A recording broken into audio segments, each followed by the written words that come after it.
Hello बच्चों।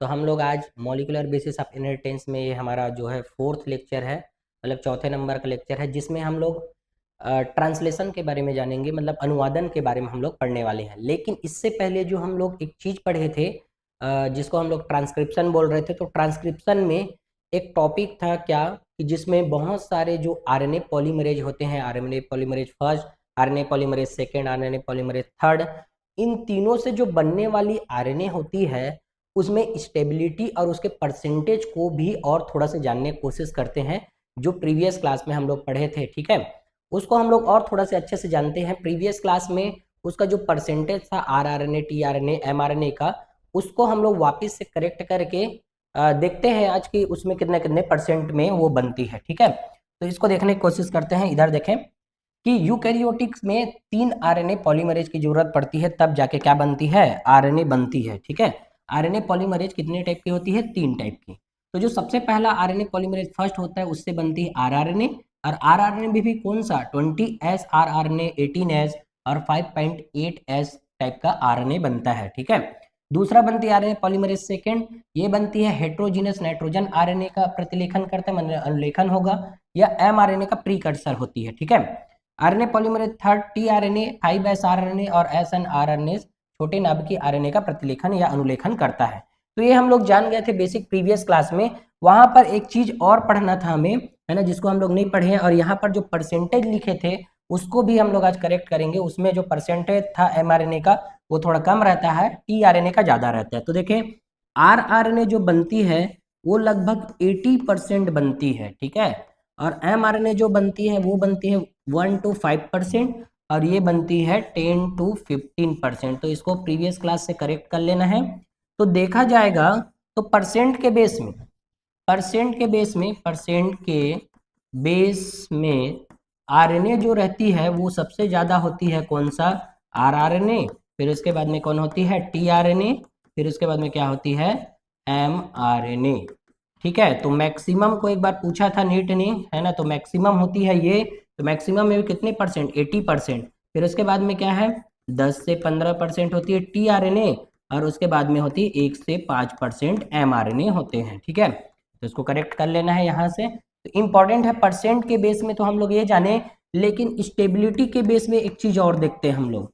Stability की बात करते हैं, मतलब स्थायित्व की, तो सबसे ज्यादा जो स्थायित्व रहता है वो आरआरएनए ही स्थायित्व होता है, और उसके बाद में क्या रहता है, टीआरएनए का स्थायित्व रहेगा, और उसके बाद में क्या, एमआरएनए का स्थायित्व रहेगा। मतलब ये है कि एमआरएनए जो रहती है लगातार बनते रहती, टूटते रहती, बनते रहती, टूटते रहती। ठीक है, अब हम लोग ये भी जानेंगे कि आरआरएनए को क्या बोलते हैं। तो आरआरएनए को हम लोग बोलते हैं यहाँ पर क्या, ribosomal RNA, ribosomal RNA. MRNA को हम लोग क्या बोलते हैं, इसको बोलते हैं मैसेंजर आरएनए, मैसेंजर आरएनए बोलेंगे।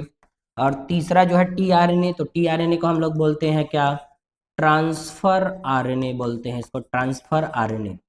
ठीक है, यहाँ पर एक चीज और बात जानते हैं हम लोग, इसके अलावा ये आरआरएनए, टीआरएनए, एमआरएनए जो होती है, इन सबको थोड़ा से और पढ़ने की कोशिश करते हैं हम लोग। तो देखते हैं कि देखो कहाँ कहाँ पर कौन सा आरएनए बनती है। तो सबसे पहला जो आरआरएनए है, टीआरएनए है और एमआरएनए है, इन सब को एक स्पेसिफिक नाम भी दिया गया है, और ये कहाँ पर बनती वो भी जानेंगे। तो आरआरएनए को अभी हम लोग क्या बोले, ये राइबोसोमल आरएनए होती है, राइबोसोमल आरएनए। दूसरा ये वाला क्या होता है, ट्रांसफर आरएनए, ट्रांसफर आरएनए होती है। और दूसरा तीसरा वाला क्या होता है, मैसेंजर आरएनए होती है। ठीक है, अब आरएनए का जो निर्माण होता है आरआरएनए का, वो किसके द्वारा होता है। तो पहले बात तो ये न्यूक्लियस में होता है, न्यूक्लियस में।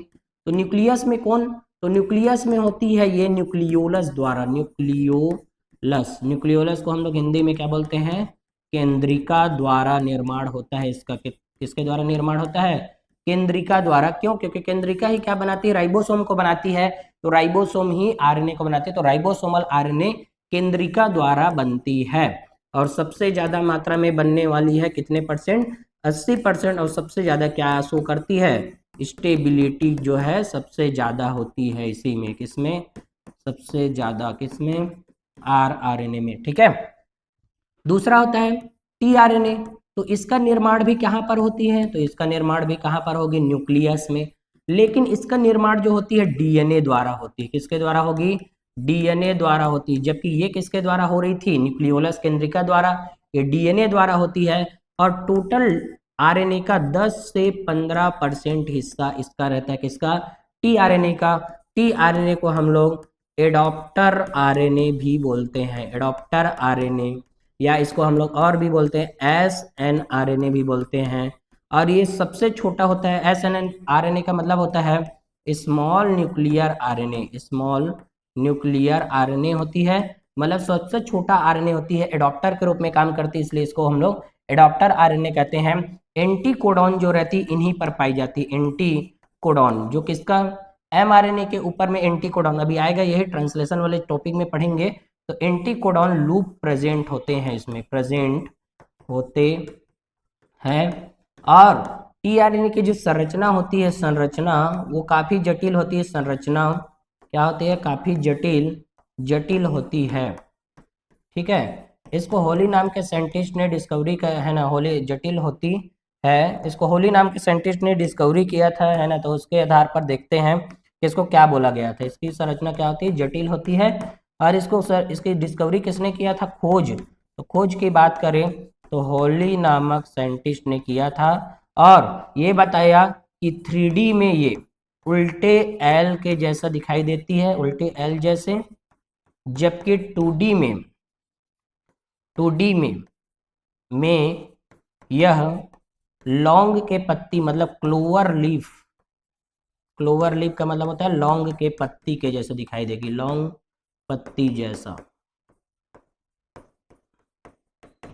तो ये पूरा बात को याद रखना है हमें, इसके लिए टीआरएनए के लिए, ठीक है। टीआरएनए को हम लोग ट्रांसफर आरएनए बोलते हैं। ये न्यूक्लियस में डीएनए द्वारा इसका निर्माण होता है, 10 से 15% इसका क्या रहता है, कंट्रीब्यूशन। और एक चीज और जानते हैं हम लोग एमआरएनए के बारे में। देखो 3 टाइप के आरएनए हम लोग पढ़े थे, है ना, जिसमें क्या होता है, देखो यहाँ पर पूरे शुरू से हम लोग डिटेल जान सकते हैं। क्या, यहाँ पर डीएनए के टेम्पलेट से आरएनए का निर्माण होता है, ठीक है। डीएनए टेम्पलेट से किसका निर्माण होता है, आरएनए का। मतलब इसमें आरएनए पॉलीमरेज एंजाइम की जरूरत पड़ती है, किसकी जरूरत पड़ेगी, आरएनए पॉलीमरेज एंजाइम की जरूरत पड़ती है। तो आरएनए पॉलीमरेज फर्स्ट टाइप का रहता है तो ऐसा टाइप का आरएनए बनती है। आरएनए पॉलीमरेज सेकेंड रहता है तो एमआरएनए बनती है। और आरएनए पॉलीमरेज थर्ड रहता है तो टीआरएनए बनती है। और इसको हम लोग एसएनआरएनए भी बोलते हैं। और इसको हम लोग एमआरएनए को एचएनआरएनए, हेट्रोजीनस नाइट्रोजन आरएनए बोलते हैं, ठीक है। अब मैसेंजर आरएनए जो रहती है, आरएनए पॉलीमरेज जैसे सेकेंड आता है डीएनए टेम्पलेट पर, तो डीएनए से आरएनए जो बनती है तो आरएनए पॉलीमरेज सेकेंड की जरूरत पड़ती है। तो यहाँ पर एमआरएनए नहीं बनता, शुरू में बनती है वो एचएनआरएनए बनती है। और एचएनआरएनए इसलिए बोलते हैं क्योंकि इसमें एक्सॉन प्लस इंट्रॉन दोनों पार्ट होते हैं। तो इसमें से माइनस इंट्रॉन, इंट्रॉन वाले पार्ट जो इनएक्टिव होती है, इनएक्टिव इसको हटा देते हैं। तो उसकी वजह से पूरे भाग में सिर्फ एक्सॉन बच जाता है। और यही एक्सॉन को हम लोग बोलते हैं एमआरएनए, या तो इसको हम बोलेंगे सक्रिय एमआरएनए बोलेंगे। मतलब एमआरएनए के लिए प्रीकर्सर के रूप में काम करता है कौन, एचएनआरएनए। तो इसमें एक्सॉन के पूरे भाग में क्या रहता है, एक्सॉन। तो एमआरएनए जो रहती है इसको मैसेंजर आरएनए बोलते हैं। और ये भी क्या होती है, ये भी न्यूक्लियस में, है ना, बनती है। और किसके द्वारा बनती है, ये भी डीएनए द्वारा ही बनती है। तो ये बात भी याद रखना है, न्यूक्लियस में बनती है और किसके द्वारा बनती है, ये डीएनए द्वारा ही बनती है, ठीक है। टोटल जो एमआरएनए जो टोटल आरएनए बनते हैं उसमें से 1 से 5% हिस्सा ही होता है इसका। इसको हम लोग इस वाले जो आरएनए होते हैं उसको हम लोग टेम्पलेट आरएनए भी बोलते हैं, टेम्पलेट आरएनए। तो कभी पूछ सकता है कि इसके दूसरे नाम भी पूछ सकते हैं, तो दूसरे नाम को याद रखना है हमें, क्या कि अलग अलग नाम इसलिए दिया जा रहा है क्योंकि अलग अलग तरीके से पूछा जा सकता है। मतलब टेम्पलेट आरएनए किसको बोलेंगे करके पूछ सकता है, तो एमआरएनए है, ठीक है। एडॉप्टर आरएनए के बारे में पूछेगा या सबसे छोटा आरएनए के बारे में पूछेगा तो कौन है, टीआरएनए है। तो यहीं पर हम लोग परसेंट के बेस में जो अभी देखे हम लोग परसेंट के बेस में बात करेंगे तो सबसे ज्यादा आरएनए ही क्या होती है, ज्यादा। फिर उसके बाद में क्या होती है, टीआरएनए। फिर उसके बाद में क्या होता है, एमआरएनए होती है। परसेंट के बेस में तो ये भी याद रखना। और ये मैक्सिमम होते हैं 80%, और ये कितने होते हैं 10 से 15%, और ये होती है 1 से 5% हिस्सा होता है टोटल आरएनए का। ठीक है, तो ये बात भी हमें जानना है और बहुत इंपॉर्टेंट है। ये प्रीवियस क्लास में हम लोग इसके बारे में डिस्कस नहीं कर पाए थे। प्रीवियस क्लास में हम लोग एमआरएनए को ज़्यादा ले लिए थे, जिसको करेक्ट कर लेना है। यहाँ पर 10 से 15% कौन होती है, टीआरएनए होती है, और एमआरएनए क्या रहती है, 1 से 5% रहती है। ठीक है, तो ये जो है प्रीवियस क्लास का है। इसके अलावा हम लोग एक चीज और जानते हैं प्रीवियस क्लास का, कि एक चीज और पढ़े थे हम लोग, जेनेटिक कोड। क्या पढ़े थे, जेनेटिक कोड। तो जेनेटिक कोड के बारे में और भी चीज जानते हैं हम लोग, देखते हैं। तो जेनेटिक कोड में, जेनेटिक कोड में मैं बताया था कि एक कोडॉन जो रहती है, कोडॉन वो क्या रहती है, ट्रिपलेट रहती है। ट्रिपलेट, ट्रिपलेट का मतलब 3 नाइट्रोजन क्षार से बना हुआ रहता है ये। ठीक है, उसमें एक चीज हमें एक टॉपिक पढ़ना था, वोबल हाइपोथेसिस। वोबल हाइपोथेसिस के बारे में। वोबल हाइपोथेसिस का मतलब, वोबल का मतलब होता है गलती।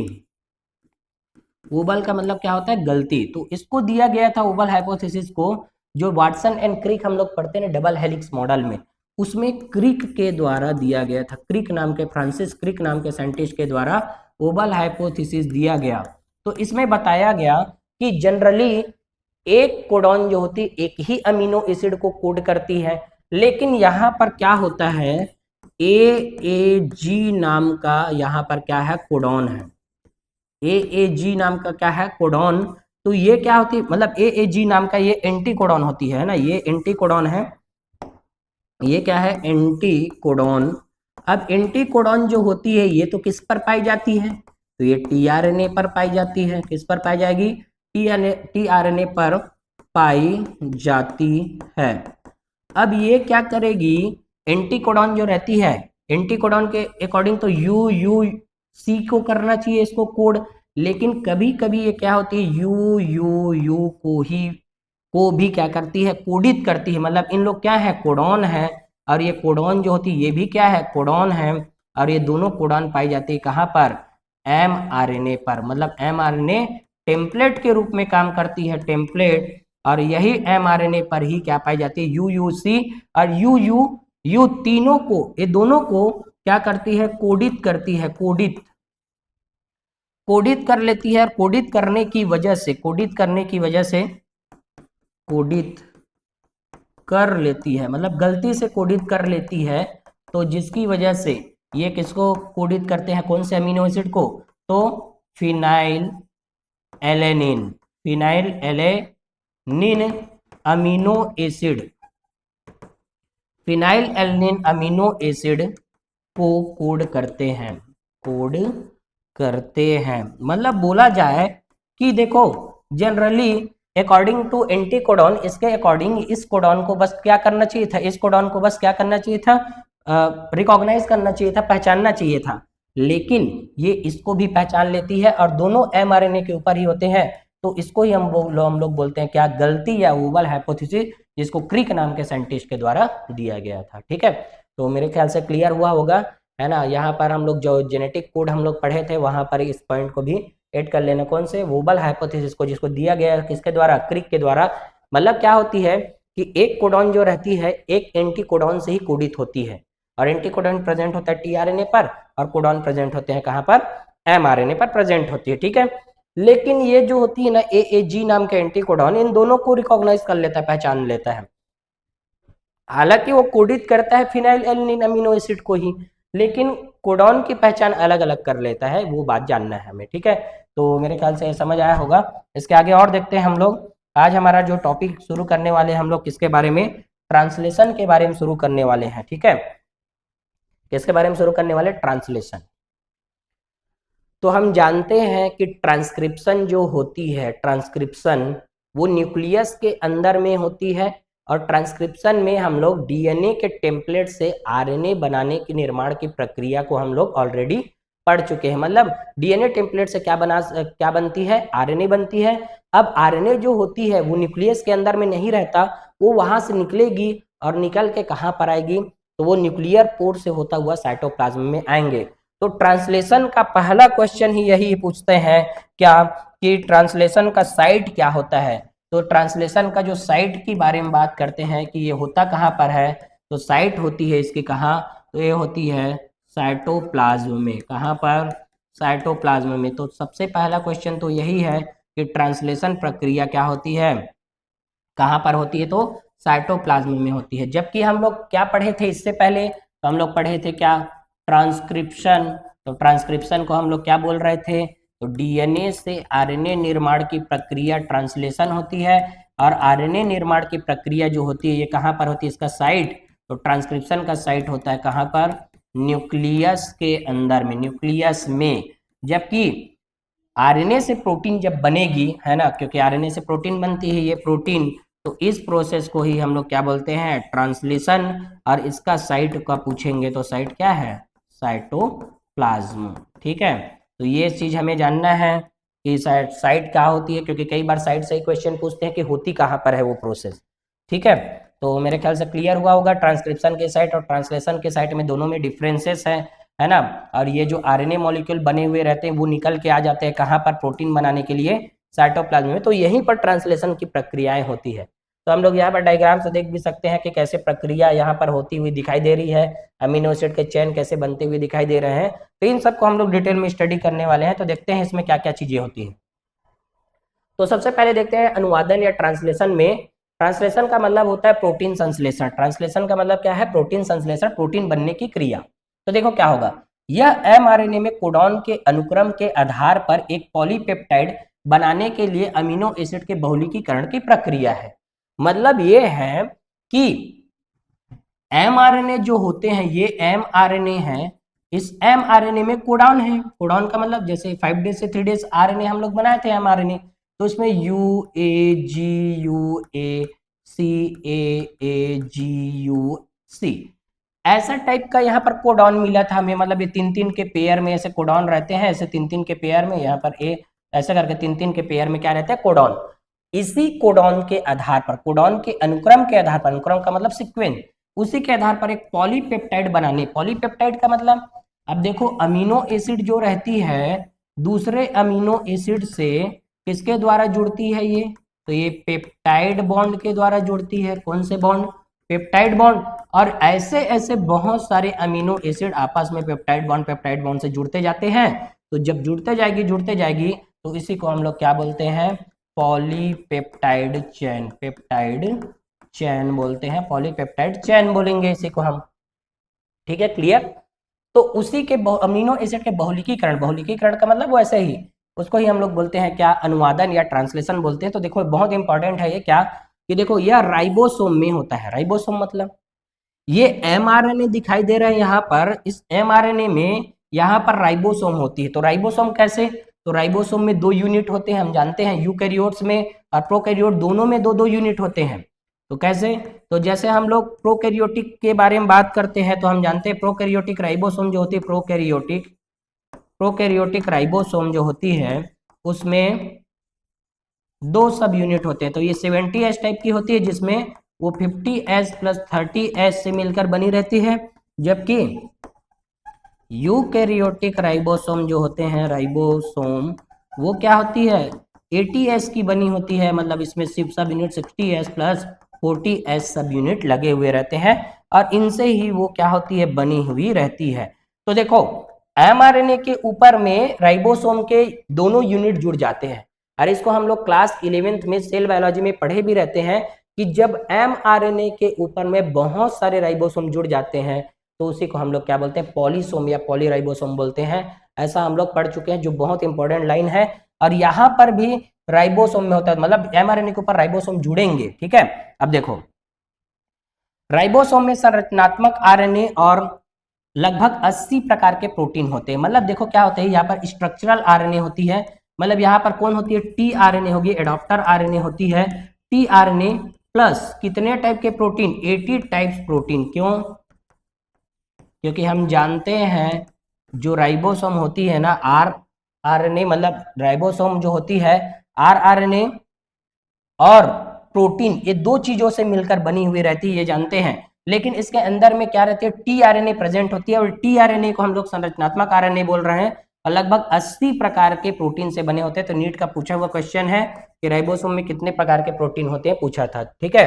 तो कितने प्रकार के, 80 प्रकार के प्रोटीन होते हैं। अब देखो, राइबोसोम पेप्टाइड बंध के निर्माण के लिए एक प्रेरक बैक्टीरिया में 23S आरआरएनए एंजाइम राइबोजाइम के रूप में भी कार्य करता है। राइबोसोम की बड़ी उपइकाई में पॉलीपेप्टाइड ट्रांसफरेज एंजाइम होता है। मतलब ये है, यहाँ पर पॉलीपेप्टाइड ट्रांसफरेज एंजाइम होता है, और ट्रांसफरेज एंजाइम की वजह से पॉलीपेप्टाइड चेन यहाँ पर बनना शुरू होता है। और यहाँ पर देखो किसके रूप में काम करता है ये 23S आरआरएनए, तो ये राइबोजाइम के रूप में काम करता है। हम जानते हैं एंजाइम वाले टॉपिक में क्लास 11 का कि all enzymes are made up of protein except ribozyme, मतलब सभी एंजाइम प्रोटीन होते हैं, लेकिन राइबोजाइम जो होती है ना, न्यूक्लिक एसिड होती है, जो यहीं पर क्या क्या पॉलीपेप्टाइड चेन बनाने के लिए काम आती है, और इसके पेप्टाइडल ट्रांसफरेज एंजाइम भी कहते हैं, ठीक है। तो मेरे ख्याल से पूरा बात क्लियर हुआ होगा। इसके आगे और देखते हैं हम लोग। तो अनुवादन जो प्रोटीन संश्लेषण होती है वो एक ही स्टेप में नहीं हो जाती, इसके बहुत सारे स्टेप होते हैं। तो इन सब स्टेप को हम जानते हैं कि कैसे होती है। तो अनुवादन के चरण के बारे में बात करते हैं, तो सबसे पहला जो स्टेप होता है अनुवादन या ट्रांसलेशन में, वो टीआरएनए के चार्जिंग। तो टीआरएनए के चार्जिंग या लोडिंग भी बोलते हैं इसको।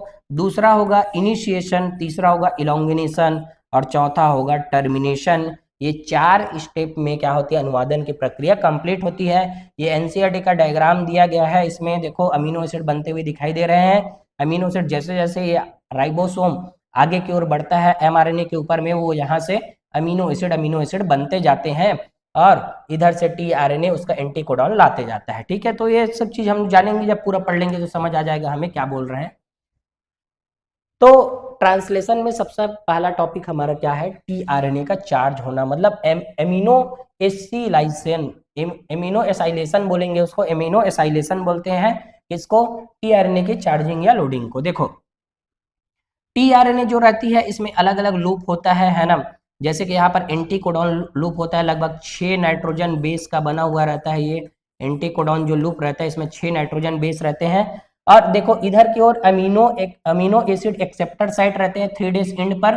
कौन से एंड पर है ये, 3 डेज एंड पर अमीनो एसिड एक्सेप्टर साइट होंगे। तो देखो amino acyl tRNA synthetase enzyme इसको क्या करता है, उत्प्रेरित करता है। तो टीआरएनए की चार्जिंग या लोडिंग किसके प्रेजेंस में होता है, कौन से एंजाइम के प्रेजेंस में करके क्वेश्चन पूछेंगे तो क्या बताएंगे, amino acyl tRNA synthetase enzyme के प्रेजेंस में क्या होती है, यहाँ पर एक्टिव होगी।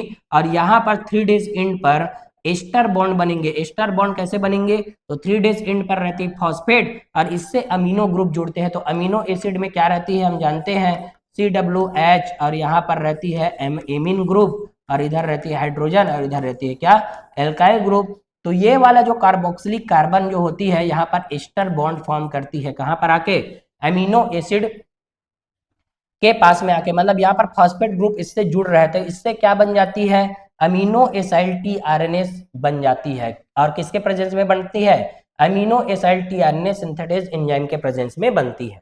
मतलब ये है कि देखो इसका हम लोग थ्योरी पहले पढ़ते हैं। पेप्टाइड बॉन्ड के निर्माण के लिए एटीपी से प्राप्त ऊर्जा की आवश्यकता होती है। इसके लिए अमीनो एसिड सक्रिय होते हैं। अमीनो एसिड प्लस एटीपी और अमीनो एसाइलेशन टीआरएनए सिंथेटेज की उपस्थिति में अपने संबंधित टीआरएनए से जुड़ जाते हैं। इस प्रकार टीआरएनए आवेशित हो जाता है। मतलब ये बोल रहे हैं कि टीआरएनए की चार्जिंग या लोडिंग होगी तो टीआरएनए एटीपी के साथ में बाइंड होगा, ठीक है, प्लस अमीनो एसिड। तो अमीनो एसिड के चार्जिंग होंगे, तो अमीनो एसिड के चार्जिंग में टीआरएनए चार्ज होंगे, अमीनो एसाइलेशन होगा। तो देखो क्या होगा, यहां से क्या बनेगी, अमीनो एसिड प्लस एटीपी जब बनते हैं तो एमिनो एसाइलेशन हो जाती है। तो यहाँ पर अमीनो एसाइल बन जाते हैं, प्लस एटीपी तो रहेगा ही। तो यहाँ पर क्या हुआ, टीआरएनए की चार्जिंग हो गई, क्यों, क्योंकि एटीपी मिल गया उसको। और ये अमीनो एसिड से देखो क्या हो गया, ये अमीनो एसिड था, उससे ये टीआरएनए क्या हो गया, बाइंड हो गया एस्टर बॉन्ड के द्वारा। तो इसके लिए एंजाइम की जरूरत पड़ा क्या, amino acyl tRNA synthetase enzyme, tRNA synthetase enzyme की जरूरत पड़ा, ठीक है, इसकी जरूरत पड़ा। तो पेप्टाइड बॉन्ड निर्माण के लिए एटीपी से प्राप्त ऊर्जा की आवश्यकता होती है, तो पेप्टाइड बॉन्ड बनेंगे इनके बीच में। तो यहाँ पर देखो एस्टर बॉन्ड बनती है, और देखो यहाँ पर एक अमीनो एसिड दूसरे अमीनो एसिड के साथ में जब बाइंड करेगा तो उसके लिए किसकी जरूरत पड़ेगी, एटीपी की। तो इसके लिए अमीनो एसिड सक्रिय होते हैं। अमीनो एसिड प्लस एटीपी और अमीनो एसाइल टीआरएनए सिंथेटेज की उपस्थिति में अपने संबंधित टीआरएनए से जुड़ जाते हैं। इस प्रकार टीआरएनए आवेशित हो जाता है। मतलब ये आवेशन है, एटीपी जैसे मिला, ऊर्जा मिला तो ये आवेशित हो जाते हैं। कौन, ये जो टीआरएनए दिखाई दे रही है क्लोवर लीफ के जैसा वो। ठीक है, इसके आगे हम लोग और देखते हैं।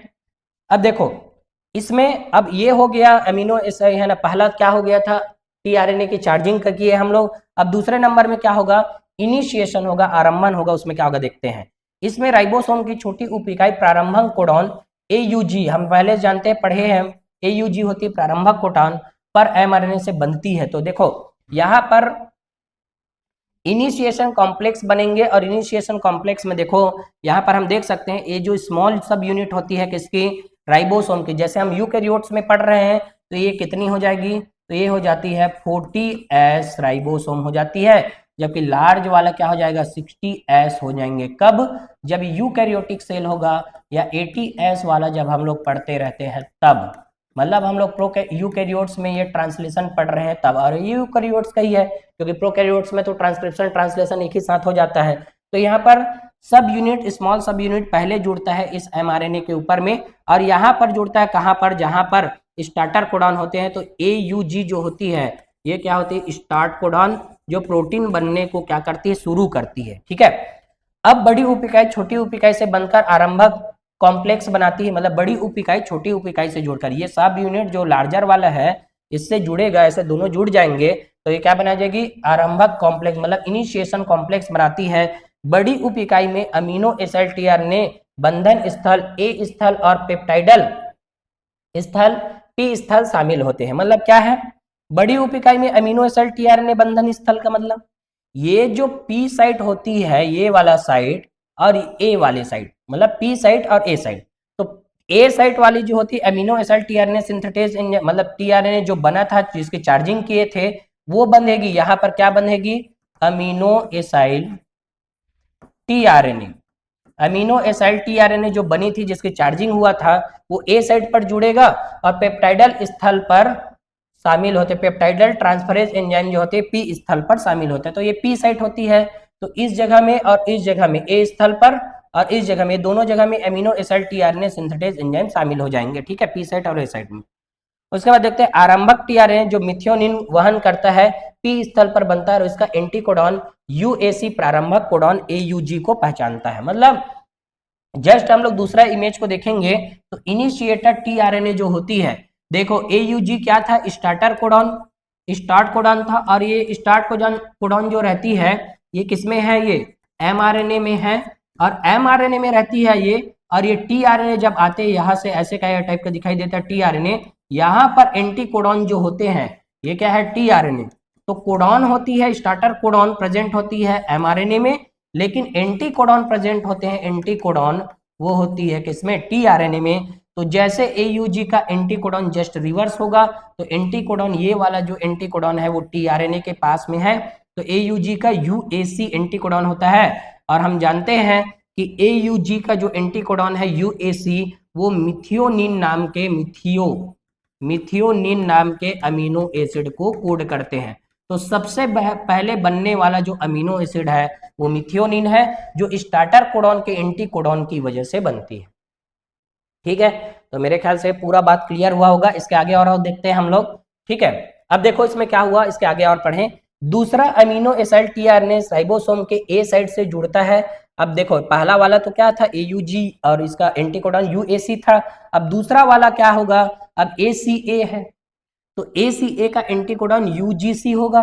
तो यूजीसी वाले क्या हो जाएंगे, ए साइड से जाके जुड़ेंगे, मतलब सेकंड वाला। अब देखो आगे की ओर इसको बढ़ना है, मतलब राइबोसोम जो है ऐसे ऐसे ऐसे आगे की ओर बढ़ते जाएगी। तो यहाँ पर सेकंड नंबर में पेप्टाइडल ट्रांसफरेज एंजाइम भी आएंगे यहीं पर। इसका एंटीकोडॉन एमआरएनए के दूसरे कोडॉन से जुड़ता है, मतलब एमआरएनए के दूसरा कोडॉन ये है, इससे जुड़ता है इसका एंटीकोडॉन। किसका एंटीकोडॉन, जो टीआरएनए था उसका एंटीकोडॉन ए साइड से जुड़ेगा, जो उसका एंटीकोडॉन यहाँ पर ये एंटीकोडॉन है, तो एंटीकोडॉन। तो एंटीकोडॉन किसका एंटीकोडॉन है, ये टीआरएनए का, जो एमआरएनए के जस्ट रिवर्स है। ठीक है, से जुड़ता है और पेप्टाइडल ट्रांसफरेज की उपस्थिति में पहले और दूसरे अमीनो एसिड के बीच एक पेप्टाइड बॉन्ड बनाता है। तो देखो जैसे ये जुड़ेगा तो इसको जस्ट पहचानेगा कौन, ये जो है ना दूसरे नंबर का, ये क्या है, मिथियोनिन था, मतलब ये पहले नंबर का अमीनो एसिड था, ये दूसरे नंबर का जो अमीनो एसिड आएगा उन दोनों के बीच में क्या बॉन्ड बनेंगे, पेप्टाइड बॉन्ड बनेंगे। क्या बॉन्ड बनेंगे, पेप्टाइड बॉन्ड। ऐसा, तो यहाँ पर पेप्टाइड बॉन्ड बन रहे हैं, तो पेप्टाइड बॉन्ड बनाने के लिए तो एंजाइम चाहिए, तो पेप्टाइडल ट्रांसफरेज एंजाइम जो रहती है वही पेप्टाइड बॉन्ड निर्माण करवाती है। तो ये हो गया क्या, पेप्टाइड बॉन्ड बन गया। तो पहला अमीनो एसिड और उसका टीआरएनए टूट जाता है, तो ये पहले वाले का काम खत्म, अभी आगे की ओर बढ़ेगा। ठीक है, तो पहले वाले का मतलब पी साइड को खाली कर देगा, ए साइड से होता हुआ आगे बढ़ रहा है, तो टूट जाता है, और ए साइड से दूसरा टीआरएनए एमआरएनए के साथ पी साइड पर आ जाता है। मतलब ये है कि दूसरा वाला पहले वाले पी साइड पर आ जाएगा, ये वाला पहला बन के निकल जाएगा, जैसे कि यहाँ से निकलते हुए दिखाई दे रहे हैं। और इसे ट्रांसलोकेशन कहते हैं। ट्रांसलोकेशन का मतलब चेंज होना, लोकेशन को चेंज करना, मतलब यहाँ पर बना दिया वो अमीनो एसिड को बना दिया, अब उसके बाद क्या हो गया, यहाँ पर आया, अब ये दोनों क्या हो गया, दोनों से क्या बना, अमीनो एसिड बना, अब ये क्या हो गया, इसको छोड़ दिया, और इसके बाद यहाँ से ये निकल गया, फिर ये वाला इधर ट्रांसफर हो जाएगा, फिर दूसरा यहाँ पर आएगा। मतलब यहाँ पर मैं ये बता रहा हूँ कि पी साइड खाली होती है तो ए साइड वाला इधर आ जाता है, और ए साइड के पास में नया टीआरएनए आ जाते हैं। तो वही बात बोल रहे हैं कि पहला अमीनो एसिड और दूसरा उसका टीआरएनए टूट जाता है, या टीआरएनए पी साइड से हट जाता है, पी साइड से हट जाएगा टीआरएनए, यहाँ से हटेगा, और ए साइड से दूसरा टीआरएनए एमआरएनए के साथ पी साइड पर आ जाता है, मतलब दूसरा वाला इसमें आ जाएगा और इसमें कोई नया आ जाता है, इसको ट्रांसलोकेशन कहते हैं। ठीक है, एमआरएनए में अन्य कोडॉन के लिए प्रक्रियाएं दोहराई जाती है। अनुवादन के दौरान राइबोसोम एक कोडॉन से दूसरे कोडॉन की ओर गति करता है। मतलब ये है कि राइबोसोम आगे बढ़ते रहते हैं, लेकिन इसमें 3 साइट हमेशा रहेगी, ई साइट, पी साइट, ए साइट, ये हमेशा आगे रहेंगे, और ये आगे की ओर बढ़ते जाएगी और बढ़ रही है, और लगातार क्या बनते जा रहे हैं, अमीनो एसिड, और एक अमीनो एसिड दूसरे अमीनो एसिड से पेप्टाइड बॉन्ड के द्वारा जुड़ते जाते हैं। ठीक है, तो मेरे ख्याल से क्लियर हुआ होगा, इसके आगे और देखते हैं हम लोग। ठीक है, जब एक रिलीजिंग कारक स्टॉप कोडॉन से बनता है तो अनुवादन समाप्त हो जाता है। पॉलीपेप्टाइड और टीआरएनए राइबोसोम में जारी रहते हैं। राइबोसोम बड़ी और छोटी उप इकाइयों में अलग हो जाते हैं। मतलब ये है कि ये तो बन रहा था, अमीनो एसिड इधर बन रहे हैं, लेकिन जैसे ही यहाँ पर स्टॉप कोडॉन आएगा, तो स्टॉप कोडॉन के बारे में हम लोग प्रीवियस क्लास में पढ़े हैं, क्या कि UAA, UAG, UGA, ये तीनों क्या होती है, स्टॉप कोडॉन होती है, और इनके एंटी कोडॉन नहीं पाए जाते, एंटी कोडॉन नहीं पाए जाते। मतलब टीआरएनए पर इसके एंटी कोडॉन नहीं है। देखो जैसे यहाँ पर आके कंप्लीट हो गया, यहाँ पर UAA आया है स्टॉप कोडॉन, जिसकी वजह से इसका एंटी कोडॉन नहीं आ पाया। तो एंटी कोडॉन को हम लोग यहाँ पर समझ सकते हैं कैसे, तो एंटी कोडॉन इसका UAA का, देखो यहाँ पर हम लोग लिख सकते हैं UAA, ये सब क्या है, कोडॉन है। तो कौन से कोडॉन है, तो इन लोग कौन है, स्टॉप कोडॉन, स्टॉप कोडॉन। तो UAA, UAG, UGA ये है। ठीक है, लेकिन इसका एंटी कोडॉन को हम लोग यहाँ पर है ना पूछ सकता है नीट, तो एंटी कोडॉन निम्न में से कौन से एंटी कोडॉन नहीं पाए जाते करके क्वेश्चन पूछ सकते हैं। तो एंटी कोडॉन इसके लिए क्या क्या होगा, तो एंटी कोडॉन होंगे, देखें एंटी कोडॉन होगा इसके लिए, अब यू का क्या हो जाएगा, यू का हो जाएगा ए, और ए का क्या हो जाएगा, यू, तो ए का यू हो जाएगा, और यू का क्या हो जाएगा, ए हो जाएगा। एंटी कोडॉन का मतलब जस्ट रिवर्स रहता है, जिसके साथ बॉन्ड करता है। UAG का क्या हो जाएगा, तो U का हो जाएगा क्या, A, और A का हो जाएगा U, और G का क्या हो जाएगा, C। ठीक है, वैसे ही U का क्या हो जाएगा A, G का क्या हो जाएगा C, और A का क्या हो जाएगा U। तो ये स्टॉप कोडॉन जितने होती है ना 3, उसके एंटी कोडॉन ये नहीं पाए जाते, एंटी कोडॉन नहीं पाए जाते, ये तीनों एंटी कोडॉन नहीं रहेंगे। बाकी सब एंटी कोडॉन होंगे कैसे, जैसे CCU का जस्ट रिवर्स GGA होगा। तो जैसे रिवर्स रहता है वैसे इनका एंटी कोडॉन नहीं पाया जाता। तो एक क्वेश्चन एक्सपेक्टेड है, पूछ सकते हैं क्या कि एंटी कोडॉन, कौन से एंटी कोडॉन नहीं पाए जाते, तो स्टॉप कोडॉन के जस्ट रिवर्स कर देना है। तो स्टॉप कोडॉन को याद रख लेना, UAA, UAG, UGA, ये तीनों क्या होते हैं, स्टॉप कोडॉन, और इनका एंटी कोडॉन ये होता है। ठीक है, क्लियर। तो इसके आगे और देखते हैं हम लोग, है ना, ये सब पूरा बात समझ आया होगा कि क्या होती है, कि जब स्टॉप कोडॉन आ जाने से क्या हो जाती है, ट्रांसलेशन होना रुक जाती है। पॉलीपेप्टाइड और टीआरएनए राइबोसोम से जारी हो जाते हैं, मतलब इन लोग अलग अलग हो जाएंगे। देखो यहाँ पर mRNA था, अब इससे ये प्रोटीन का चैन बना दिए इन लोगों ने और दोनों अलग अलग हो गए। ठीक है, राइबोसोम की बड़ी इकाई भी अलग हो गई, छोटी इकाई भी अलग हो गई, और पॉलीपेप्टाइड टीआरएनए राइबोसोम टीआरएनए भी अलग हो गए, तो सब अलग हो जाती है यहाँ पर, क्योंकि ट्रांसलेशन रुक जाती है। ठीक है, अनुवादन में देखें, अनुवादन के लिए एक एकल आरएनए एमआरएनए से जुड़े राइबोसोम के एक समूह को पॉलीराइबोसोम या पॉलीसोम कहते हैं। बहुत इंपॉर्टेंट लाइन है ये क्लास 11 के एनसीईआरटी में जो सेल बायोलॉजी वहां पर भी दिया है प्रोकैरियोटिक सेल के बारे में। मतलब ये है कि जैसे मान लो ये एमआरएनए है, इसमें राइबोसोम बहुत सारे जुड़ गए, बहुत सारे राइबोसोम जुड़ गए, तो इसको ही हम लोग क्या बोलते हैं, पॉलीराइबोसोम बोलते हैं। ये बहुत इंपॉर्टेंट लाइन है, याद रखना है। और कुछ बात होती है उसको भी जानते हैं, एक एमआरएनए में अतिरिक्त अनुक्रम होते हैं जिनका अनुवादन नहीं होता, उसको अनट्रांसलेटेड रीजन कहते हैं। मतलब ये है कि जैसे mRNA है, यहाँ पर इधर 5 डेज से 3 डेज इंड रहती है, तो जैसे मान लो 3 डेज इंड में यहाँ पर स्टॉप कोडॉन है, ठीक है, और यहाँ पर क्या था, स्टार्ट कोडॉन। तो स्टार्ट कोडॉन AUG था, और स्टॉप कोडॉन तो कोई भी हो सकता है, UAA, UAG, UGA, ये तीनों हो सकते हैं। तो जब इन दोनों के बीच में ही क्या होती है, ट्रांसलेशन होगी, यहाँ इन दोनों के बीच में क्या होगी, ट्रांसलेशन होती है। ट्रांसलेशन मतलब अनुवादन, और इसके जो पहले जो छूट जाता है ना, वो नहीं होती, उसका अनुवादन नहीं होता, तो इसको हम लोग बोलते हैं यूटीआर रीजन। यूटीआर मतलब अनट्रांसलेटेड रीजन है, जबकि ये भी क्या है, यूटीआर मतलब अनट्रांसलेटेड रीजन, जिसका ट्रांसलेशन नहीं होता। तो यही बात यहाँ पर देख सकते हैं, यूटीआर 5 डेज छोर प्रारंभक कोडॉन से पहले, मतलब ये स्टार्ट कोडॉन था, एयूजी इसके पहले वाला, और 3 डेज इंड मतलब स्टार्ट कोडॉन के बाद, दोनों पर मौजूद होते हैं, वे कुशल अनुवादन प्रक्रिया के लिए आवश्यक है, और उसका होना भी जरूरी है। ठीक है, तभी तो अनुवादन हो पाएगा सही से, तो उसके लिए जरूरी होती है। तो यहाँ पर डायग्राम से देख भी सकते हैं, यूटीआर रीजन होते हैं ये अनट्रांसलेटेड रीजन, और इधर की ओर भी यूटीआर रीजन होते हैं। ठीक है, क्लियर? तो मेरे ख्याल से क्लियर हुआ होगा। इसके आगे और देखते हैं हम लोग, राइबोसोम बड़ी उप इकाई, राइबोसोम लघु उप इकाई कैसे जुड़ती है, पेप्टाइडल ट्रांसफरेज एंजाइम, इन सब के बारे में यहाँ पर दिखाया है ना। ये टीआरएनए है, वहाँ पर एंटीकोडॉन वगैरह है, ये सब एंटीकोडॉन होती है, एंटीकोडॉन, और अलग अलग एंटीकोडॉन अलग अलग अमीनो एसिड को कोड करती है, तो उन सब के बारे में दिया है, तो इसको हम लोग पहले ऑलरेडी पढ़ चुके हैं। ठीक है, यहाँ पर भी इनिशिएशन में वही था, आरंभन जटिल होती है, तो AUG नाम का जो स्टार्टर कोडॉन होता है पी साइट पर, वही क्या करती है, स्टार्ट करवाती है, तो ribosome large unit, small ribosome small unit दोनों जुड़ जाते हैं। पेप्टाइडल ट्रांसफरेज एंजाइम भी आती है जो इसको शुरू करती है। ठीक है, तो इसके आगे और देखें,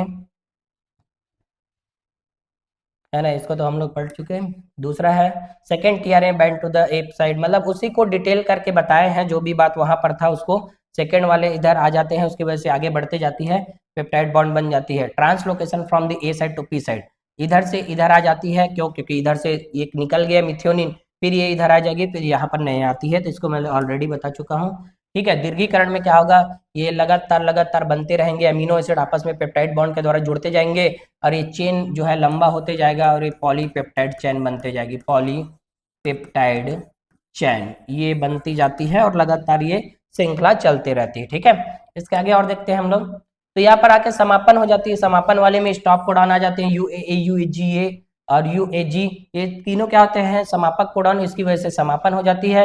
यहाँ पर रिलीजिंग फैक्टर जो होती है रिलीज हो जाती है, जो फैक्टर यहाँ पर बाइंड हुए रहती है, जैसे राइबोसोम और टीआरएनए, पेप्टाइडल टीआरएनए जो रहती है, सब चीज बाहर हो जाती है। ठीक है, तो इसकी वजह से दोनों क्या हो जाते हैं, बाहर, और ये सब चीजें जो है अलग अलग हो जाती है। तो यहाँ पर हम अमीनो एसिड का एक चैन बनाने के लिए आया था, और अमीनो एसिड का चैन यहाँ पर बन जाता है। पूरे बात का थ्योरी हम पहले पढ़ चुके हैं, इसका डिटेल जो है यहाँ पर और भी दिया गया है, एक एक वर्ड में, एक एक, है ना, पेज में।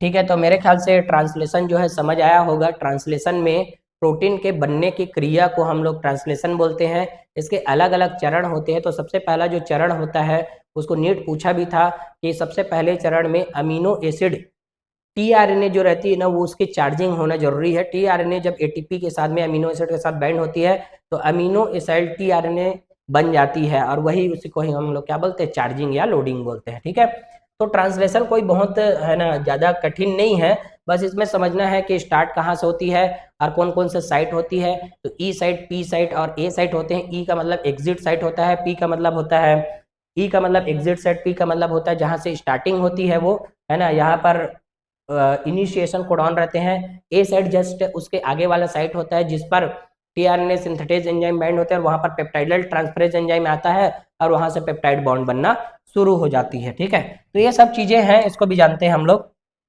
ठीक है, अगला हमारा टॉपिक है क्या, रेगुलेशन ऑफ जीन एक्सप्रेशन। मतलब होता है रेगुलेशन ऑफ जीन एक्सप्रेशन, मतलब जीन अभिव्यक्ति का नियमन, विनिमय या नियमन बोलते हैं। तो इसको पढ़ना बहुत इंपॉर्टेंट टॉपिक है ये, तो इसके बारे में हम लोग पढ़ते हैं कि जीन अभिव्यक्ति का विनिमय या नियमन कैसे होती है। तो यूकैरियोट्स में देखें, जीन अभिव्यक्ति निम्नलिखित स्तरों पर होती है। तो निम्नलिखित स्तरों पर मतलब ये अलग अलग स्तर पर हो सकती है। कैसे, तो सबसे पहला क्या है, अनुलेखन स्तर, मतलब प्राथमिक अनुलेखन का निर्माण।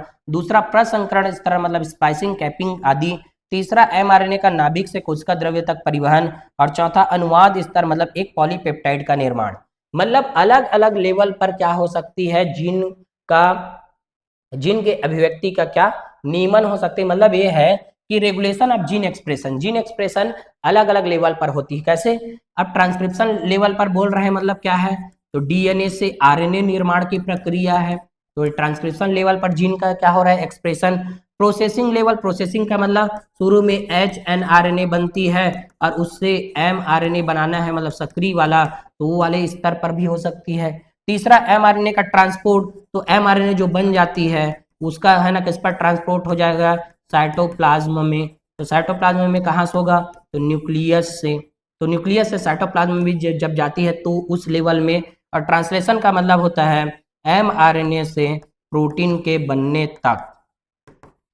तो जीन की अभिव्यक्ति का नियमन जो है ना, हम लोग अलग अलग लेवल में जाके कर सकते हैं। मतलब ट्रांसक्रिप्शन लेवल पर भी हो सकता है और ट्रांसलेशन लेवल पर भी हो सकता है। ट्रांसलेशन है एमआरएनए से प्रोटीन का बनना, जिसको हम लोग अभी जस्ट देख के आए हैं। तो ट्रांसलेशन लेवल पर भी हो सकती है। तो देखो यहाँ पर डायग्राम, बहुत अच्छा डायग्राम दिया है ना। देखो क्या, जीन ऑन डीएनए, डीएनए में ही क्या होते हैं, जीन।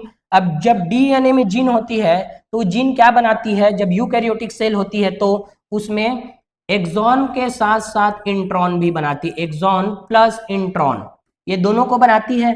लेकिन हमें इस इनएक्टिव पार्ट इंट्रॉन जो यहाँ पर रेड कलर का दिखाई दे रहा है उसको रिमूव करना रहता है। तो जब ये इंट्रॉन और एक्सॉन दोनों एक साथ बनते हैं तो उसको एचएनआरएनए बोलते हैं। यदि वही इंट्रॉन अलग हो जाएगा तो उसको हम लोग बोलेंगे एमआरएनए। तो इस प्रोसेस को हम लोग बोलते हैं स्प्लाइसिंग प्रोसेस। तो स्प्लाइसिंग प्रोसेस द्वारा हटती है इंट्रॉन और एमआरएनए बन जाते हैं, तो ये एक्टिव रहते हैं। अब न्यूक्लियस से न्यूक्लियर पोर से होता हुआ, न्यूक्लियर पोर है, न्यूक्लियर पोर, इस न्यूक्लियर पोर से होता हुआ वो साइटोप्लाज्म में आ जाता है। अब इस साइटोप्लाज्म में यहाँ पर राइबोसोम जैसे जुड़ते हैं एमआरएनए से, ये एमआरएनए है, इससे जब जुड़ते हैं तो प्रोटीन बन जाती है। तो जीन अभिव्यक्ति का नियमन जो है हम लोग अलग अलग स्तरों पर कर सकते हैं। ठीक है, उसके एक्सप्रेशन को अलग अलग स्तरों पर देख सकते हैं। तो इसको भी देखते हैं आगे क्या क्या चीजें होती है इसमें। तो देखो, उपापचयी जो पथ है, शारीरिक क्रियाएं जो होती है, पर्यावरणीय परिस्थितियां जीन अभिव्यक्ति को विनियमित कर सकती है। मतलब ये है कि मेटाबॉलिज्म जो होती है जीन के विनिमय को, एक्सप्रेशन को क्या कर सकती है ना, बंद कर सकती है, चालू कर सकती है। मतलब ये है कि मान लो बचपन से कोई जीन एक्टिव नहीं था या कोई एक्सप्रेस नहीं हो रहा था, लेकिन ऐसे कोई मेटाबॉलिज्म प्रोसेस के थ्रू उसका एक्टिवेशन हो गया तो वो जीन एक्टिव हो गए और एक्टिव होने की वजह से वो एक्सप्रेस होना चालू कर दिया, उसकी वजह से लक्षण आना शुरू हो गए। जैसे शुरुआत में, जैसे मान लो कई लोग स्टार्टिंग में बचपन में ग्रोथ हार्मोन की नहीं आने की वजह से ग्रोथ होता नहीं रहता है उसका। ठीक है, फिर कुछ समय के बाद में ऐसा लगता है कि उसका ग्रोथ नहीं होगा करके, लेकिन कुछ समय के बाद में जीन एक्टिव हो जाते हैं और ग्रोथ हार्मोन आना सक्रिय होना शुरू हो जाता है, तो ग्रोथ होना शुरू हो जाती है। तो ये ऐसे सब होते हैं शारीरिक कारक, पर्यावरणीय स्थितियां, उन सब जो होती है जीन के अभिव्यक्ति को विनियमित कर सकती है। तो उदाहरण के लिए देखो यहाँ पर एक है ना लाइन बताया गया क्या, कि सीरिया कोलाई में बीटा गैलेक्टोसिडेज एंजाइम लैक्टोज को गैलेक्टोज और ग्लूकोज में हाइड्रोलाइज करता है। मतलब बीटा गैलेक्टोसिडेज नाम का जो एंजाइम होती है ना, वो लैक्टोज को तोड़ देती है। तो लैक्टोज को जब तोड़ेगी, बीटा गैलेक्टोसिडेज एंजाइम जो है लैक्टोज को तोड़ेगी, तो उससे क्या मिल जाएगा, है ना, एक तो मिलेगा ग्लूकोज मिलेगा और दूसरा मिल जाएगा क्या, तो यहाँ से मिलेगा सबसे पहला ग्लूकोज मिलेगा प्लस गैलेक्टोज मिलेगा, गैलेक्टोज। क्यों, क्योंकि लैक्टोज जो होती है वो डाइसैकेराइड होती है और इसको तोड़ने के लिए सीरिया कोलाई में कौन होते हैं, बीटा गैलेक्टोसिडेज। ठीक है, तो उसको हाइड्रोलाइज कर देता है, वाटर मॉलिक्यूल्स को रिमूव कर देगा, तो ये दोनों में टूट जाती हैं।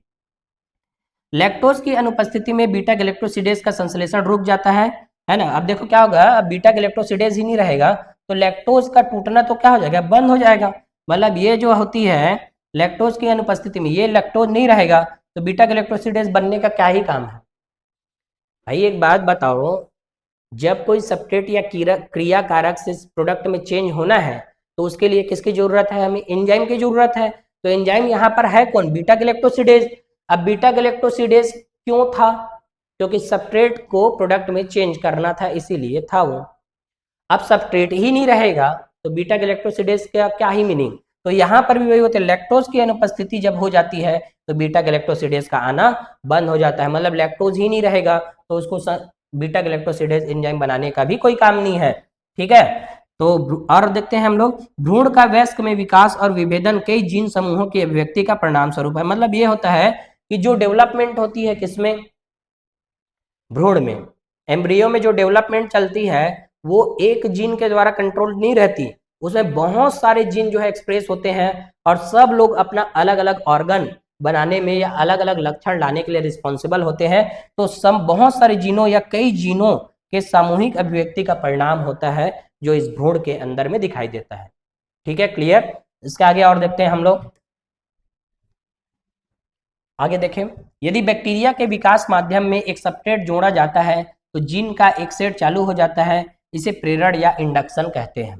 ठीक है, क्या बोल रहे हैं कि एक कल्चर मीडियम होती है बैक्टीरिया का, इसमें यदि हम लोग एक सबस्ट्रेट को जोड़ देंगे तो इससे क्या हो जाएगा, एक जीन जो है चालू हो जाएगा। मतलब एक्चुअल में ये है कि जो जीन ऑफ रहती है वो क्या हो जाती है, ऑन। तो जब जो जीन ऑफ से ऑन होती है ना उसको हम लोग बोलते हैं इंड्यूसिबल, इंड्यूसिबल या इंडक्शन बोलेंगे, इंडक्शन, या इसको हम बोलेंगे हिंदी में प्रेरण बोलते हैं, प्रेरण। मतलब एक्चुअल में मान लो ये जीन क्या है, ऑफ था, लेकिन इस कल्चर मीडियम में, कल्चर मीडियम जो था, कल्चर मीडियम, इसमें हम लोग क्या डाल दिए, सबस्ट्रेट डाल दिए। तो सबस्ट्रेट डाले, क्रिया कारक डाले, तो जिसकी वजह से ऑन हो गया, तो ये जीन जो है क्या हो गई, ये जीन ऑन हो गई, तो इसको इंडक्शन या प्रेरण बोलते हैं। ठीक है, यदि कोई मेटाबोलाइट्स जोड़ा जाता है तो जीन बंद हो जाती है, इसे दमन या रिप्रेशन भी कहते हैं। मतलब ये है कि कल्चर मीडियम में यहाँ पर हम लोग क्या डाले थे, कल्चर मीडियम में हम लोग डाले थे क्या, सबस्ट्रेट, सबस्ट्रेट, सबस्ट्रेट का मतलब क्रिया कारक, सबस्ट्रेट डाले, तो सबस्ट्रेट डालने से क्या हो गया, ये तो ये क्या हो गया, चालू हो गया, मतलब ऑन हो गए। ठीक है, लेकिन इनहिबिटर डालेंगे तो, इनहिबिटर मतलब क्या हो गया, संदमक जब डालते हैं, संदमक या दमनकारी, तो इसकी वजह से क्या हो जाती है, ऑफ हो जाती है। तो ये बात भी हमें जानना है। ठीक है, तो वेरी इंपॉर्टेंट है ये बात, है ना, इसीलिए कोलाई ग्रोथ मीडियम में ये सब चीज करने से ये भी होता है। ठीक है, इसके आगे और देखते हैं हम लोग। अब हम लोग ना ओपेरॉन कॉन्सेप्ट जानने वाले, जो बहुत इंपॉर्टेंट है ओपेरॉन। इस ओपेरॉन के बारे में हम लोग पढ़ने वाले हैं, तो देखते हैं ओपेरॉन कॉन्सेप्ट क्या होती है। प्रत्येक चयापचय मतलब उपापचय प्रतिक्रिया जीनों के एक समूह द्वारा नियंत्रित होती है। मतलब प्रत्येक चयापचय मतलब मेटाबॉलिज्म प्रतिक्रिया जीनों के एक समूह द्वारा, मतलब बहुत सारे जीन इन्वॉल्व होंगे, उसके द्वारा नियंत्रित होती है। किसी भी चयापचय प्रतिक्रिया को नियंत्रित करने वाले सभी जीन मिलकर एक ओपेरॉन बनाते हैं। मतलब क्या, एक मेटाबॉलिक एक्टिविटी, एक मेटाबॉलिक एक्टिविटी को नियंत्रित करने के लिए सभी जीन मिलकर एक ओपेरॉन बनाते हैं। मतलब ये है कि ओपेरॉन का मतलब ये होती है कि कोई भी लक्षण या कोई भी चीजों को कंट्रोल करने के लिए एक मेटाबॉलिक पाथवे जैसे है, एक उपापचय पाथवे या पथ है, उसको कंट्रोल करने के लिए बहुत सारे जीन होते हैं। और बहुत सारे जीन जो है एक ही टाइप के चयापचय या उपापचय को कंट्रोल करेंगे तो उसको हम लोग क्या बोलते हैं, ओपेरॉन बोलते हैं। मतलब सीधी सी बात है, वह जीन जिसका नियमन किया जा सकता है या जो जीन नियमित होती है उसी को हम लोग ओपेरॉन बोलते हैं। ठीक है, तो उदाहरण के लिए देख सकते हैं यहाँ पर लैक ओपेरॉन दिया है, ट्रिप्टोफैन ओपेरॉन है, एराबिनोज ओपेरॉन और हिस्टिडीन ओपेरॉन है, वेलिन ओपेरॉन। तो ये सब ओपेरॉन के अलग अलग एग्जाम्पल है। तो उसमें सबसे पहला जो देखते हैं हम लोग यहाँ पर बहुत इंपॉर्टेंट है, देखते हैं इधर देखो, ओपेरॉन मॉडल में, ओपेरॉन में अलग अलग ये डीएनए का सीक्वेंस है, तो डीएनए के सीक्वेंस में अलग अलग जीन है। यहाँ पर देखो लैक आई जीन है, P gene, O gene, Z gene, Y gene, A gene. ठीक है, और ये जो होती है यहाँ से ये पूरे जो होते हैं ये स्ट्रक्चरल जीन होती है, स्ट्रक्चरल जीन होते हैं ये पूरे। और यहाँ पर ये वाला जो जीन होते हैं आई रेगुलेटरी जीन्स होती है। आई, ये आई का मतलब यहाँ पर क्या है, इंड्यूसिबल होती है, ना कि इंड्यूसर। ये क्या होती है, ये होती है इनहिबिटरी टाइप ऑफ जीन होती है। तो देखते हैं इसमें से क्या क्या चीजें होती है। देखो ये जो लैक पी जो दिखाई वो प्रमोटर साइट है, लैक ओ दिखा है जो ऑपरेटर साइट है, और लैक जेड जो दिखा है यहाँ पर बीटा गैलेक्टोसिडेज एंजाइम बनाती है। ऐसे और आएंगे जो अलग अलग एंजाइम बनाते हैं। तो इसको ही बताने के लिए एक ओपेरॉन मॉडल दिया गया, किसके द्वारा, लैक ओपेरॉन बोलते हैं जिसको, है ना, ये इंपॉर्टेंट है, याद रखना साइंटिस्ट का नाम। लैकोपेरॉन लैक्टोज उपापचय को नियंत्रित करती है, बात याद रखना। हम लोग लैकोपेरॉन पढ़ने वाले हैं, तो यहाँ पर लैक का मतलब क्या है, लैक्टोज है। लैकोपेरॉन में लैक का मतलब क्या होती है, लैक्टोज। इसे Francis Jacob and Jacques Monod नाम के साइंटिस्ट ने, जैकब एंड मोनॉड नाम के साइंटिस्ट ने इसको बताया था। जैसे फ्रांसिस जैकब और, है ना, जैकिस मोनेड, ये दोनों साइंटिस्ट ने ही इनके बारे में बताया था लैकोपेरॉन मॉडल। तो लैक का मतलब यहाँ पर क्या होती है, तो लैक का मतलब होती है लैक्टोज, ये मॉडल बताया। तो इस मॉडल में क्या पढ़ते हैं हम लोग जानते हैं, तो बहुत इंपॉर्टेंट है, इसको देखना है। लैकोपेरॉन में शामिल कौन कौन सी जीन होती है, देखो। तो एक नियामक या निरोधात्मक जीन होती है, इनहिबिटरी टाइप ऑफ जीन होती है, इनहिबिटरी जीन, इनहिबिटरी जीन होती है जो दमनकारी प्रोटीन के लिए कोड करती है। दमनकारी प्रोटीन मतलब ये जो आई जीन जो रहती है वो रिप्रेसर प्रोटीन बनाती है। रिप्रेसर का मतलब रोकने वाला प्रोटीन, रिप्रेसर प्रोटीन, और उसका नाम ही वही है, इनहिबिटरी प्रोटीन। आई का मतलब इनहिबिटरी, तो रोकने वाला, तो रिप्रेसर प्रोटीन का मतलब रोकने वाला ही क्या होती है, वो प्रोटीन बनाती है। दूसरा संरचनात्मक जीन, इसमें 3 जीन शामिल होते हैं। ये संरचनात्मक जीन होती है, यहाँ पर स्ट्रक्चरल जीन है ये पूरे, है ना, यहाँ पर लिखे भी हैं स्ट्रक्चरल जीन।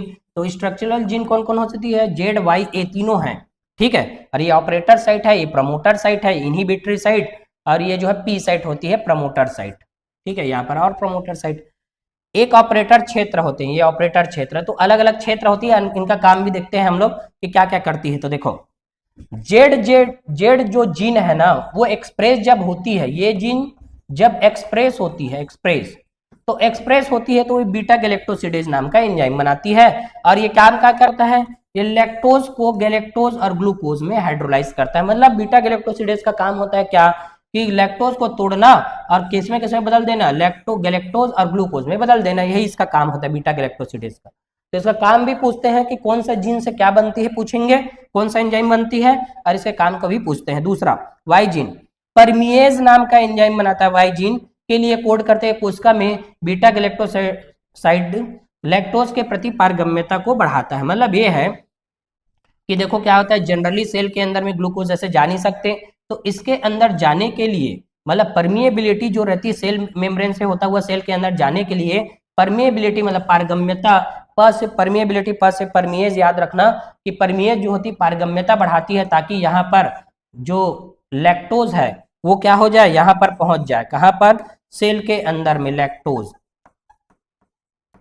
सेल के अंदर में पहुंच जाए, और बीटा गैलेक्टोसिडेज के साथ में मिला रहेगा, तो ये ग्लूकोज प्लस गैलेक्टोज को, है ना, बना दिएगा और वही जाके अंदर में जाएगा।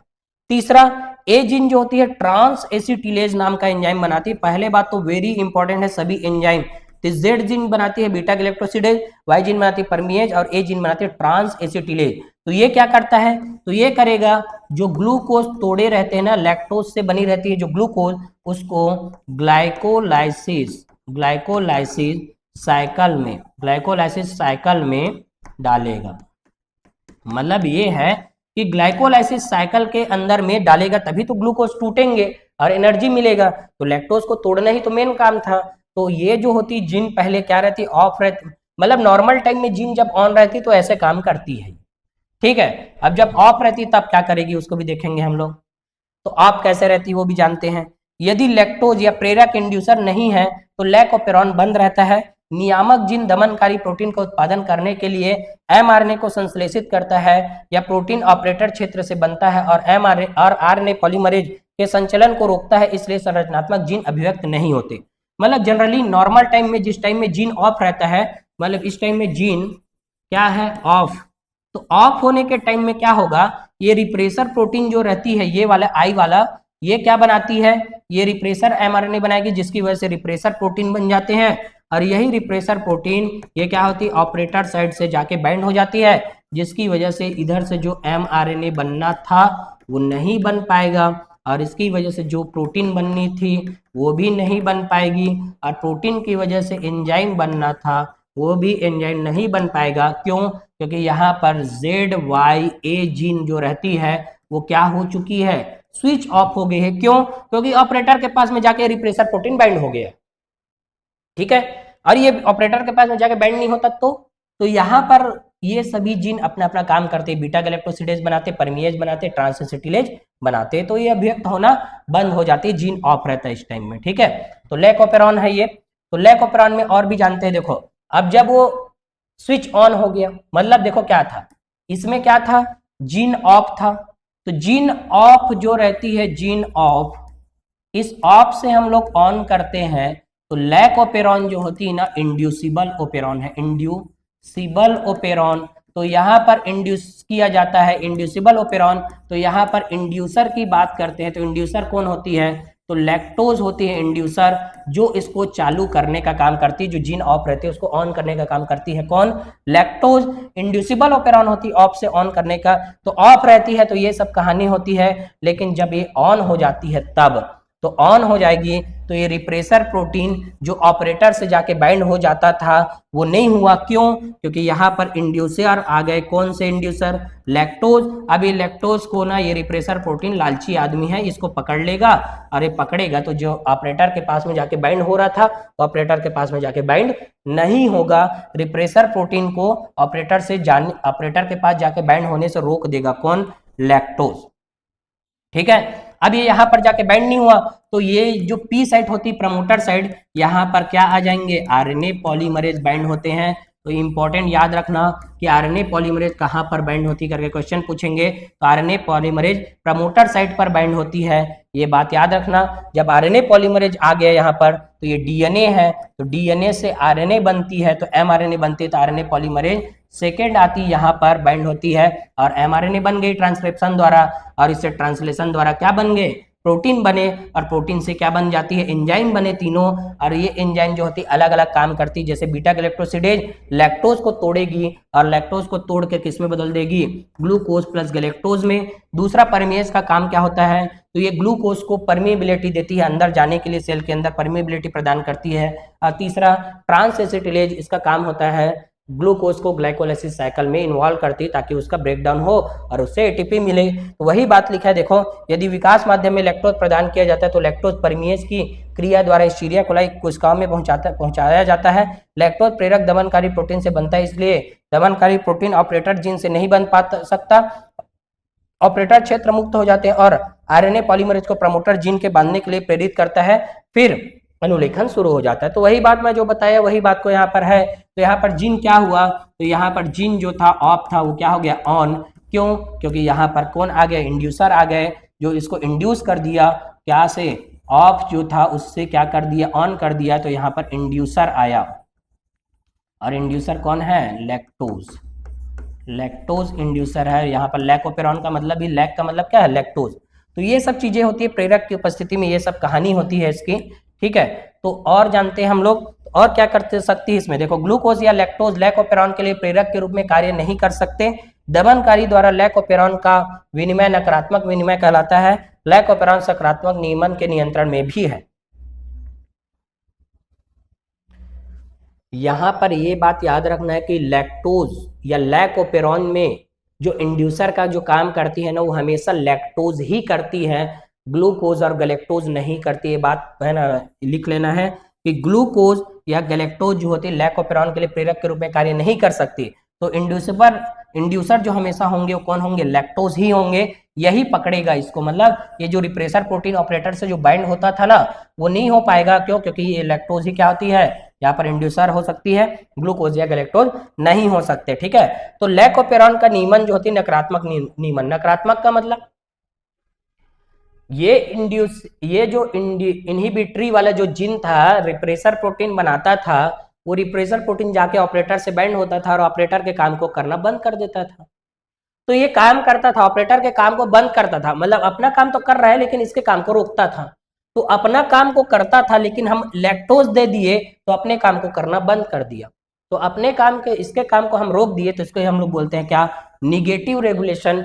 जबकि इसका काम क्या हो गया, शुरू हो गया, तो इसके रोकने से इसका काम शुरू हो जाता है। तो उसी को हम लोग पॉजिटिव रेगुलेशन बोलते हैं। मतलब लैकोपेरॉन के बारे में बोला जाएगा कि ये पॉजिटिव रेगुलेशन का एग्जांपल है कि निगेटिव रेगुलेशन का। तो यदि निगेटिव बस रहेंगे ऑप्शन में तो निगेटिव रेगुलेशन को पहले देना है answer.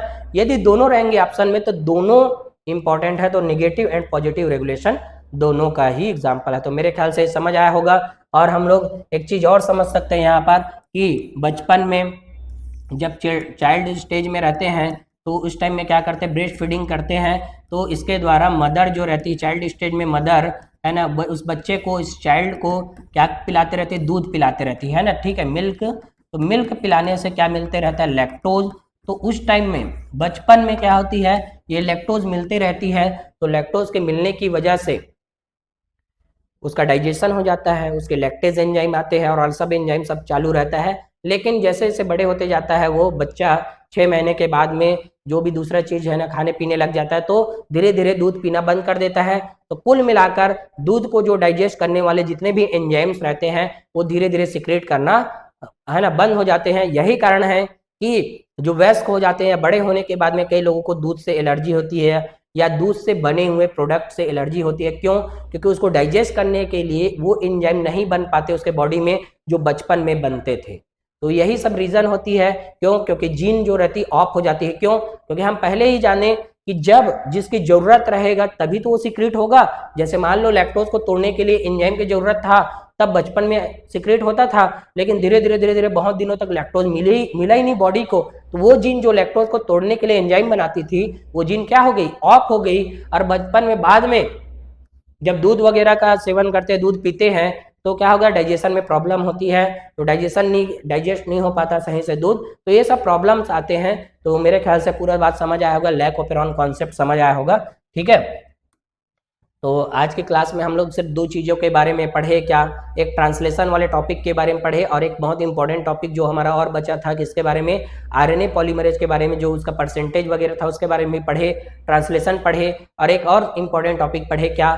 Regulation of the gene expression, मतलब जीन विनिमय का जो विनिमय था उन सबको भी हम लोग पढ़े हैं। ठीक है, तो ये सब चीज़ का यदि हमें नोट्स चाहिए तो यहाँ पर इस नंबर पर हमारा मैसेज कर सकते हैं। इसमें जो भी हम पढ़े रहते हैं उसका पूरा नोट्स मिल जाएगा। और नीट जून KWD क्लासेस को लाइक, सब्सक्राइब, शेयर और ये सब करके रखना है ताकि हमारे ये फ्री में वीडियो देखने को मिले। ठीक है बच्चों, थैंक यू।